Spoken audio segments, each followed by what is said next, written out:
Vous l'équipe, j'espère que vous allez bien. Moi pour le coup ça va super. Alors les gars, aujourd'hui vidéo réaction, on va réacter à la vidéo de Souffrance chez Tab Morrison. Bah vous savez, Souffrance, le collectif L'Usine, tout ça, c'est du rap que j'affectionne. On perd pas plus de temps. Let's fucking go.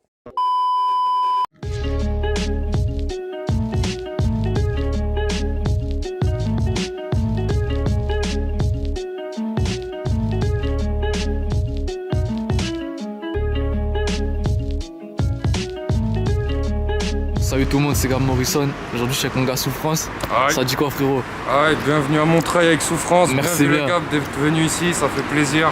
Et voilà, on va faire une petite balade dans la ville au calme, quoi. C'est ça, on est où exactement déjà là? Là, on est à Croix-de-Chavaux, place du marché. En face, là, ici, t'as le Chinois. C'est un lieu qui fait pas mal d'événements ici à Montreuil. Avant, c'était un Chinois à volonté de Monsieur Zhou, un collègue d'école. On allait le crever, ce Chinois. Ouais. Et c'est pour ça qu'il s'appelle le Chinois, en fait, parce qu'avant, c'était un Chinois à volonté. Et puis là, t'as le bar du marché. Voilà, si tu veux voir un peu de bobo. Bon, avant tout, frérot, je te laisse te présenter. Il a raison, hein. Il n'y a que des bobos dans ce bar. J'y ai été pendant l'été. Il n'y a pas trop de mecs de quartier. Hein. On va être tout à fait honnête, il n'y en a quasiment pas. C'est très rare, que ce soit à l'intérieur, dans les terrasses et tout. Non, après bon, moi j'ai rien contre eux, hein, c'est tranquille. Après c'est le bas Montreuil vers Croix-de-Chavaux, tout ça, c'est souvent comme ça. Hein. Ceux qui viennent à Montreuil, qui descendent à la mairie, qui disent oui, mais Montreuil c'est un peu bobo, tout ça. Vous restez qu'à la Croix-de-Chavaux, les gars. Montez dans le haut Montreuil, ça va être différent. On reprend. Aussi un petit peu. Yes, moi c'est Souffrance, voilà, membre du groupe L'Usine avec un Z, actif sur Montreuil depuis longtemps. Hein. Le premier projet que j'ai sorti c'est du Lord Taras en 2007 et après Peuple à Fin en 2015. Et là le dernier Tranche de Vie. Donc voilà, moi ici j'habitais au Ruffin et je traînais beaucoup à la Cité Grise, à Jean Moulin, à côté de Jean Moulin. Donc voilà, et là on va faire une petite balade et puis on va aller à la Cité Grise montrer un peu le Hall 26, là où je me posais et tout à l'époque. Puis voilà, tranquille. Cette année, ça a été une grosse année pour toi. Ah, cette année incroyable, ouais, après la sortie de Tranche de Vie. Surtout les gros événements, Freestyle Skyrock, le frérot Seth Joe qui m'invite. Et on est toujours en contact ensemble et j'espère qu'on va pouvoir faire un bail ensemble, ça me ferait vraiment plaisir. Ensuite, Fianso, gros big up à Fianso pour le rentre dans le cercle. Et puis j'ai enchaîné là sur une interview clic. Donc ouais, vraiment lourd, vraiment grosse année pour la sortie de Tranche de Vie. Et ça fait plaisir. L'interview clic, on va réacter à ça dans pas longtemps, je pense. Parce que ça faisait pas mal de temps que j'étais sur cet album et moi je pensais pas que ça allait faire... Après ça reste un succès d'estime, hein. On n'a pas baisé tous les scores, on est d'accord, mais bon quand même par rapport à mon niveau c'est bien. Il te manque quoi cette année pour qu'elle soit vraiment parfaite, gros? Bah cette année, pour qu'elle soit parfaite, franchement l'année dernière était parfaite. La vérité, là j'ai arrêté le taf, je me mets à fond dans la musique, donc moi c'est tout ce que je voulais, tu vois. Et le travail a payé, donc maintenant cette année pour que ce soit parfait, il faut que je confirme. Faut que je confirme avec un gros projet là. Et là je suis déjà en train de bosser sur le prochain projet. J'aimerais sortir sur 2022 un projet quand même. Donc voilà c'est ça. Cette année pour qu'elle soit parfaite, second projet qui confirme et que les gens ils kiffent et que moi je kiffe aussi et que ça enchaîne sur une tournée quoi. C'est ça qu'on aime aussi la scène. T'es passé à Planète Rap un peu là? Ouais, je suis passé au Planète Rap. Les gars, juste un petit truc. Là, il parlait de sortir un projet en 2022. L'interview est sortie en 2021. Hein. Donc le projet, je pense qu'il est en train de parler, c'est l'album Au Calme. Haute Source. Au Calme, c'est triple go. Putain, je suis fatigué. Haute Source. Et là, c'est de ça, il fait référence quand il parle de son prochain projet. On reprend. De Seth Joe. T'as choisi de faire un remix de Despo. Desporuti, frérot, parce que Desporuti, gros pour moi Desporuti c'est vraiment quelque chose en tant que rappeur du 93. C'est un mec qui est arrivé et qui a abordé d'autres sujets. C'est un mec qui est arrivé. Aïe, alors là, je suis d'accord avec lui à 1000%. Desporuti, les gars. Moi, j'ai pas honte de le dire, hein. Conviction suicidaire, c'est l'un des meilleurs albums que j'ai écouté de toute ma vie, les gars. Purée. Ah non, il y avait des morceaux dedans. Tueur en série. Purée. Rédemption. Il y avait quoi encore comme morceau Le morceau avec le clip, là, où il est sur le char, là. Dangerous. AM Dangerous. Oh là là là là. Inenregistrable. Avec l'intro de... Oh là là. Dites-vous, il y a des gens qui n'ont jamais écouté cet album. Et s'ils savaient ce qu'ils étaient en train de rater. Oh putain, laisse tomber. Franchement, superbe référence. Qui a balancé des trucs que les autres rappeurs ils disaient pas. Et pour moi, ce mec-là, il représente encore ce que c'est vraiment le rap, quoi. Tu balances des trucs et nique sa mère ce que les gens ils en pensent. Tu dis ce que t'as à dire, point. Et lui, pour dire ce qu'il a à dire, franchement, gros respect à lui en tout cas. Et ça a été une grosse source de force pour tous les gens du 93 à mon avis, parce qu'il avait fait beaucoup de bruit à l'époque avec ce morceau. Et il n'y a personne qui l'avait repris, tu vois. Donc c'est pour ça que je l'ai repris. Parce que voilà, moi je pense que Desporuti, il a pas eu la lumière qu'il méritait d'avoir, ce gars-là, tu vois. Bon, et puis là, on est de quel côté un peu du quartier là, on est en... Bah après, t'as vu, là on est... Non, on veut pas savoir ni quel côté du quartier, gars. Fallait le laisser argumenter. Desporuti, c'est un très très bon sujet. Et j'aurais voulu qu'il développe un petit peu là-dessus parce que, les gars, Desporuti, je vais vous dire un truc. Desporuti, de manière générale, que tu prends n'importe quel de ses albums, c'est un rappeur qui laisse personne indifférent. Parce il a un talent à prendre les choses à contre-pied, en fait. Il prend toujours l'auditeur à contre-pied. Je vais vous donner un exemple. Dans le début des années 2000, il n'y avait pas encore les Netflix, tout ça, il n'y avait pas énormément de séries qui arrivent. Le film référence, c'était Scarface. Les rappeurs, on a vu plein de morceaux sur Scarface. C'est Gecko qu'on a fait plein. Rimka qui avait fait un morceau dessus. Rof, La Résurrection, qui parlait de Scarface et compagnie, c'était le film mythique. Et t'as Desporuti qui arrive dans un son qui dit « Décoller les posters Scarface, ce fils de pute en graine les plus petits de la tête. » On écoutait ça, on se dit « Mais what the fuck ?» Le mec, il reprend tout le game à contre-pied comme ça. On se disait « Mais c'est un extraterrestre. C'est un ouf. » Et on sait à quel point les rappeurs français sont fascinés par les rappeurs américains en général. Et à l'époque, c'était 50 Cent qui était en haut de l'affiche. Et dans le même clip dans lequel je suis en train de vous parler de Desporuti, il prend un sosie de 50 Cent, il prend un flingue et il l'allume, genre. Et les gens, ils étaient là, mais putain, mais c'est quoi ce manque de respect, tu vois? 50, c'est la légende, t'as pas le droit de faire ça. Tu vois, il prend toujours l'auditeur à contre-pied. Et ça allait même plus loin que ça, hein. Là, ce que je vous dis, c'est vraiment des petites choses, hein. Par exemple, même pour ce qui est de la spiritualité. On sait, les rappeurs, il y a beaucoup de rappeurs musulmans. On sait qu'à l'époque, il y avait les Médine, les Kamel l'Ancien, les Kerry James, tout ça. Et ils avaient tendance à rapper un peu des choses liées à l'islam dans leurs morceaux, tu vois. Et lui, il arrive avec un morceau inenregistrable, où il dit dedans, je cite, « Tu prétends me guider vers Dieu, mais avant que j'accepte, fais-moi voir ton GPS. » On avait écouté ça, on s'est dit, mais c'est un ouf. À chaque fois, il prenait tout le monde à contre-pied. Donc Desporuti, tu peux le faire écouter à 10 personnes différentes, 10 personnes auront leur avis. D'ailleurs, il l'a très bien expliqué dans un morceau, hein. À chaque punchline, je perds un fan. C'est exactement ça. Et même dans les quartiers, hein, parce que là, je vous parle de tout ça, mais dans les quartiers, il y a des Noirs, des Rebeux, des Portugais, il y a tout. Et souvent, les rappeurs ont tendance, moi je le dis clairement, hein, les rappeurs ont souvent tendance à pointer le racisme vis-à-vis des Blancs, tu vois. Ouais, le FN, les machins comme ça, les Le Pen et tout.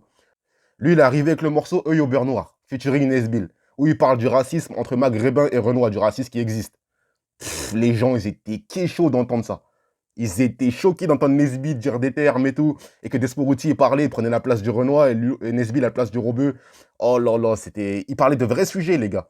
Et ça avait pris tout le monde à contre-pied. C'est... Les gars, Desporuti, légende vivante, les gars.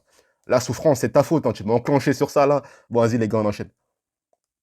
Dans la ville, donc là c'est Croix de Chavaux, hein, la place emblématique Montreuil un peu, avec là le Sultan Kebab, voilà. Il y a la cité derrière là. Ah, c'est là du coup? Ouais, ça c'est la cité blanche si je me trompe pas. Des fois on traînait là, il y a un bâtiment là-haut, là, il y a une genre de place, on se posait vite fait des fois ici. Et voilà, mais nous la cité grise c'est plus vers là-bas. Nous c'est plus vers là-bas, on va monter un peu dans Montreuil, là on est un peu dans le centre. Je veux savoir, là on est en plein cœur de Montreuil, gros. Ouais, et toi, c'est ça, hein, dans le centre. t'as habité ici de quand à quand, toi, environ, à Montreuil? Moi je suis arrivé à 15 ans au Ruffin et j'ai bougé quand j'avais 23 ans, 24 ans. Moi en fait j'ai vécu en Indonésie jusqu'à mes 5 ans.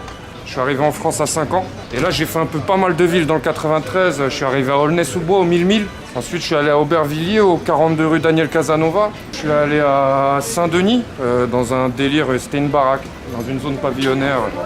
Il y a un foyer pour mères célibataires, je me rappelle c'était quoi l'histoire. Ensuite je suis arrivé à Bondy-Nord, au Bleu, la Rodave. Et après je suis arrivé à Montreuil. Puis après j'ai bougé vers 23 piges, je suis arrivé à l'île Saint-Denis. Voilà. Ouais, et puis du coup, ici il y a un truc qu'il n'y a pas dans toutes ces autres villes, c'est leur façon de parler, gros. À Montreuil, gros, ouais. J'ai remarqué, ils ont leurs mots à eux, t'as vu? Bah ça vient beaucoup du gitan, tu sais Montreuil, bah il y a 2 trucs à savoir sur Montreuil. C'est déjà Montreuil, c'est la 2e capitale du Mali. Ah ouais? Ça veut dire que quand tu viens à Montreuil, il y a plus de Maliens à Montreuil que dans toutes les autres villes du Mali, à part Bamako. Qu'on soit clair. 2e capitale du Mali. Et il y a aussi une grosse communauté tzigane. Donc en fait, ça fait un mélange où en fait, le vocabulaire qu'on a, c'est le vocabulaire que tu vas retrouver dans toutes les villes où il y a une grosse communauté tzigane. Tu vois, le narvalo, le michto, le feparodave, le pédari, les shtérimen.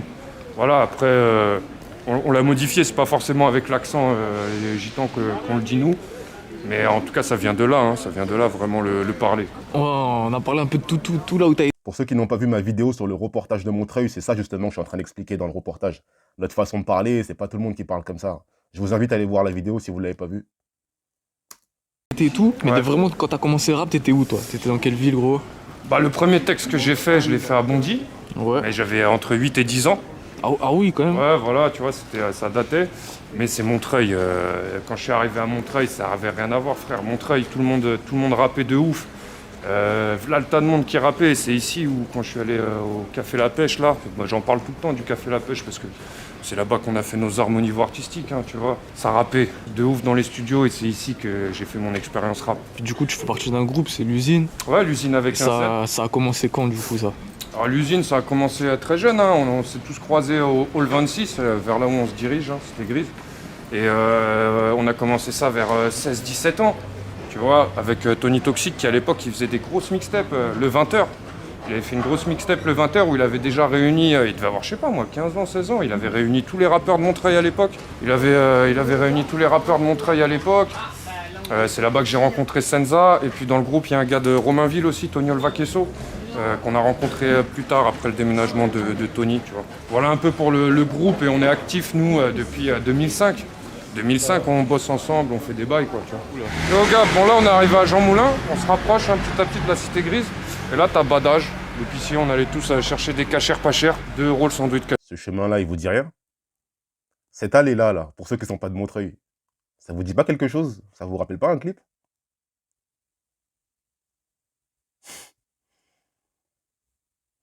On enchaîne. Cachère pas chère, 2 € le sandwich cachère. Est-ce que ça mange bien à Montreuil, gros?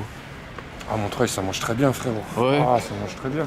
Déjà t'as pas mal de foyers. Les foyers c'est des tiebs, c'est mafé cuisine africaine tu vois souvent. T'as le plat pour je sais pas environ 3 €. Et tête de moi, je suis jamais tombé malade chez eux. Jamais tombé malade. Alors que t'arrives, tu peux croire ceci, cela, je suis jamais tombé malade. C'est Après le peut-être principal, qu'il y en hein. a qui vont me dire le contraire.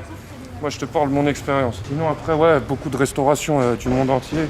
T'as beaucoup de restaurants algériens, tunisiens sur Robespierre, avec les petites brochettes et tout ça. Mais ouais, on mange plutôt bien ici à Montreuil. Toutes les villes cosmopolites, de toute façon, on mange très bien, c'est comme ça. Je voulais savoir, il y a un clip, gros, que tu vas sortir Ouais. bientôt. Ouais. Ça sera complètement différent de tout ce que t'as sorti, gros. Ouais, Big Raver Blues, clip que j'ai fait avec le réalisateur Mehdi Brown. Il a écouté le son, il m'a proposé une idée. Moi j'ai kiffé son concept. Et en fait lui il a fait l'école Courtrajmé. Donc big dédicace à Lajli et à toutes les personnes de l'école tout Courtrajmé qui permettent à des gens comme ça qui n'ont pas forcément la possibilité de faire des études de cinéma et ces conneries-là, qui leur permettent d'avancer et puis de pouvoir avancer dans leur passion, tu vois. Donc voilà, ce clip, c'est avec des gars de l'école Courtrajmé. Il y avait 120 personnes sur le plateau. C'est le plus gros clip que j'ai fait. J'espère il va tout fumer. J'espère. y a Après, intérêt, voilà, gros. c'est un délire artistique. C'est un délire artistique. Voilà, nous, on est des artistes. Hein. Et t'as déjà clippé un peu dans Montreuil? Ouais, c'est étoile pas filante. vraiment- Étoile Ouais, étoile filante, tu l'as fait à Montreuil, si je me je l'ai rappelle fait à- bien. Alors ici, on bosse beaucoup avec un studio montreuillois, le studio Michto Productions, qui ont un lieu, voilà, avec un cyclo et tout ce qu'il faut pour filmer avec hashtag, Chico au décor. Et étoile filante, tu vas voir où je l'ai clippé à la Cité Grise. Là, on voit un bâtiment de la Cité Grise. Bon, maintenant, elle est blanche. Avant, c'était des plaques de marbre. Ah ouais. Ouais, c'était des plaques de marbre, mais comme elles tombaient, c'était un peu dangereux, quoi. Ils ont mis des filets sur la cité, ouais, c'était chaud. Tu pouvais te taper une plaque de marbre qui tombe. C'est un endroit auquel je passe souvent par là-bas, mais j'étais pas au courant pour les tours, les plaques de marbre. Et la tour, elle fait au moins 17 étages, ou 15 étages, facile. Les gars, des plaques de marbre qui tombent comme ça.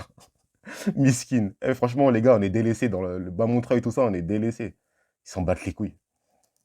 Balance un beat, on le saigne. On sait que tu sais que c'est comme ça qu'on le fait. Je rappe tellement excellent, tu ressens les accents circonflexes. T'es circonspect, pourtant c'est pas si complexe. Y a pas d'explication de texte, mais je vais te remettre dans le contexte. Alors moi, on arrive à la Cité Grise là. Yes, voilà, Cité Grise, comme je te disais, ils ont refait les bâtiments. Avant, il y avait des plaques de marbre. Et comme elles tombaient, ils avaient mis des filets. C'est resté comme ça masse de temps. Et puis là, ça y est, ils ont refait les bâtiments calme. T'as clippé un peu ici ou quoi, toi? Non, moi j'ai pas clippé. Si, j'ai clippé ici derrière le gymnase là. Et il y a Senza, le frérot du groupe L'Usine.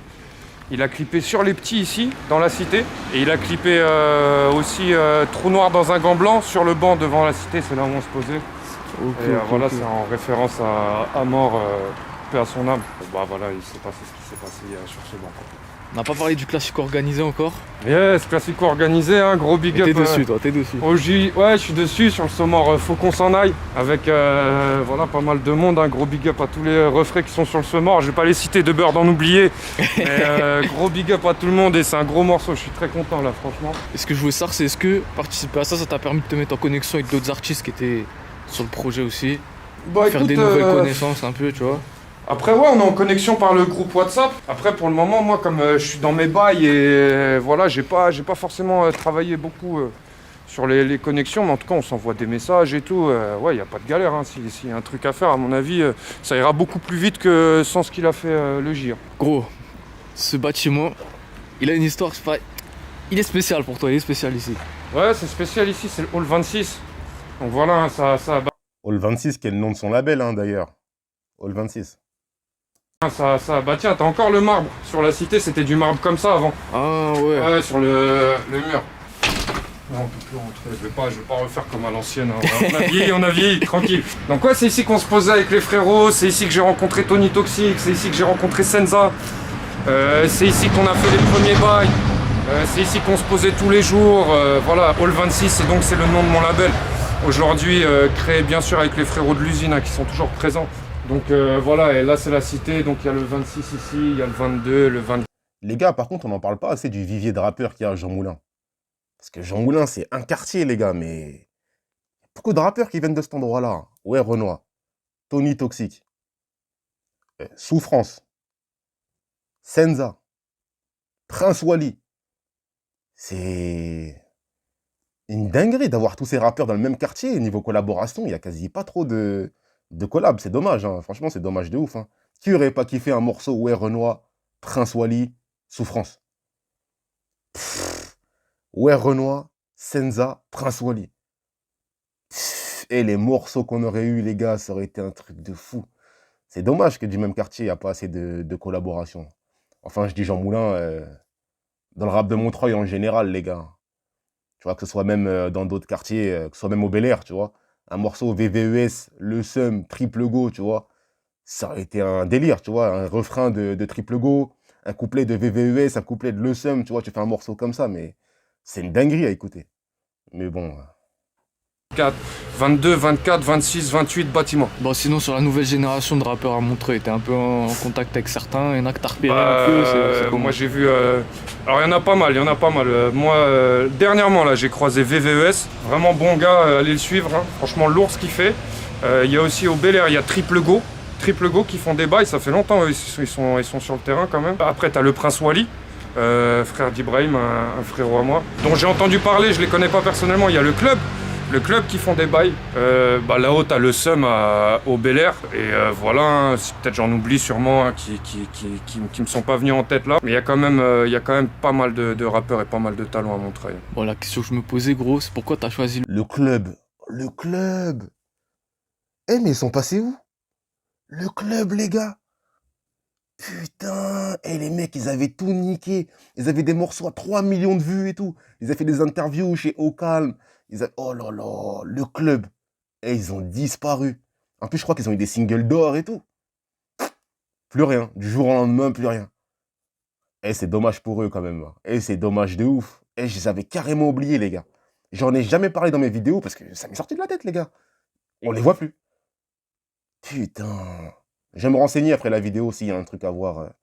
On va essayer de trouver ça. Peut-être que c'est moi qui suis plus, hein, mais en tout cas, j'en ai plus entendu parler depuis très très longtemps. le nom de Souffrance? Alors Souffrance, moi à la base c'est Sofiane. Sofiane, on m'appelait Souf. Et puis c'était à l'époque de Nicolas Sarkozy, il disait beaucoup la France d'en dessous, la souffrance. Voilà, et puis la souffrance, pour moi c'était plus un état d'esprit, tu vois, et ça venait bien après mon blaze, ça arrivait naturellement. Le fameux 26. Ouais, pour le 26 qui a changé, il était plus droit. Hein. Avant, il y avait pas la loge du gardien ici, là. Ah ouais? Ouais. Il a changé, il était beaucoup plus grand. Et on se posait là, au calme. Voilà. De toute façon, je pense, tu l'as forcément vu, les villes comme Montreuil, tout ça, toute l'approche banlieue, ils sont en train de la gentrifier, comme ils disent. Ouais, effectivement, c'est le Grand Paris, donc il y a pas mal de nouvelles têtes qui arrivent, des prix qui augmentent, des jeunes qui vivaient sur la ville, qui ont peut-être du mal à trouver un logement et qui sont obligés d'aller un peu plus loin. Voilà, je sais pas si c'est une bonne chose ou une mauvaise chose, mais en tout cas, voilà, c'est comme ça maintenant. On est obligé de faire avec, quoi, tu vois. Bon, il y a la dernière question, gros. Toujours la même tout le temps, tout le temps. Ouais. C'est quoi ton équipe de foot préférée? Bah, à la base, moi j'ai toujours soutenu Paris, parce qu'on est de Paris, hein, moi c'est plus aussi simple que ça. Après, toutes les équipes où il va Zidane, c'est mes équipes préférées. Donc il était au Real, c'était mon équipe préférée. La prochaine où il va, ce sera mon équipe préférée. Non, Zidane c'est un Kabyle, on est d'origine Kabyle. Et après, c'est pas des trucs de communautarisme, moi j'aime pas les trucs de communautarisme et les trucs comme ça, mais ça fait toujours plaisir quand même de voir des gens qui viennent d'où tu viens et qui réussissent et qui niquent tout. Parce que là, c'est trop, frérot. Il allait trop loin. Nous, la Kabylie, c'est tout petit. Ouais, c'est petit. Tu vois ce que je veux dire? C'est tout petit. Donc, voilà, qu'un mec, il arrive aussi loin que là, t'es obligé de respecter, quoi. C'est lourd. C'est quoi tes réseaux aussi qu'on te suive? Souffrance l'usine sur Instagram, Souffrance l'usine sur Twitter, Souffrance l'usine avec un Z toujours, et Souffrance l'usine sur Facebook. Voilà, tu mets Souffrance, tu colles l'usine et tu me trouves. Ça bon, en tout cas, merci beaucoup, mon ref. Yes, merci à toi, Morrison, ça fait plaisir. Et gros big up à toi pour ce que tu balances et puis le contenu que t'envoies. Voilà, le ref il est venu, on a fait ça au calme à l'intro et puis vas-y, J'espère que 2022, gros, j'espère te voir partout. Ouais, 2022, bah, j'espère, je compte sur toi pour faire plus de promos, frérot. 2022, il y a Gab Morrison à la promo, ça va même pas rigoler. Bon, c'est carré, merci mon ref en tout cas. Ouais, merci à toi, le ref, merci à toi. Lourd. Bien vu. En tout cas, super vidéo de Souffrance. Après, Gab Morrison, c'est un peu dur de réagir à ces vidéos parce que les questions sont pas hyper non plus pertinentes, tu vois. L'artiste, il va parler plus de son quotidien, du quartier et compagnie. Ouais, c'est bien, hein, mais si par exemple je fais une réact à un autre rappeur qui va chez Gab Morrison, qui est, là en l'occurrence c'est un rappeur de ma ville, donc ça va. Mais si c'est un rappeur qui habite à Pierrefitte ou Stein ou je sais pas quoi, qui se met à parler de son quartier, je vois pas ce que je pourrais réagir. C'est des secteurs que je connais pas. C'est pas terrible non plus les questions de Gab Morrison. J'aime bien ce qu'il fait, mais c'est dur d'avoir un réel échange et de débattre sur des choses qu'il dit. Mais en tout cas, l'interview est super bien. N'hésitez pas à me dire en commentaire si vous voulez une vidéo réaction de Souffrance à l'émission Click. Parce que je sais pas si Click on a droit de react ou si niveau droit d'auteur et tout ça passe. Mais en tout cas, si vous voulez une vidéo réaction, les gars, dites-le moi en commentaire, ça va être avec plaisir. En tout cas, les gars, c'est tout pour aujourd'hui. Prenez soin de vous et passez la journée que vous méritez. Ciao!